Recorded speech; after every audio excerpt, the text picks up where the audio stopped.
मुल्क के मुआशी हब कराची से मुतालिक पाकिस्तान तहरीक इंसाफ के रहनुमा खुर्रम शेर जमान ने बड़ा दावा कर दिया। कहा कि शहर कायद का अगला मेयर PTI से होगा, सिंध से जरदारी का खात्मा कर देंगे। खुर्रम शेर जमान ने सिंध से मुतालिक इमरान खान का अहम प्लान बता दिया। कहा इमरान खान इस वक्त सूबे के लिए फिक्रमंद है, हमें सिंध के लिए टास्क दिया गया है, आने वाले इलेक्शन में PTI सिंध में हुकूमत बनाएगी।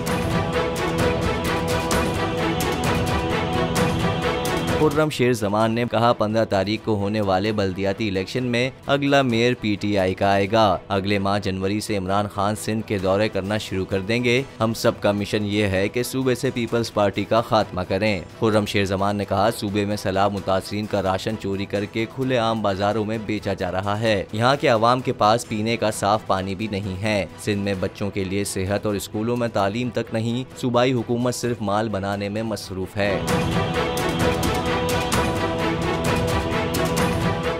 तारीख में पहली बार इमरान खान, आसिफ अली जरदारी, शहबाज शरीफ, मरियम नवाज, मौलाना फजल रहमान और बिलावल भुट्टो सब एक साथ चल रहे हैं सिर्फ बोल पर। सब्सक्राइब करें और बेल दबाएं ताकि कोई खबर रह न जाए।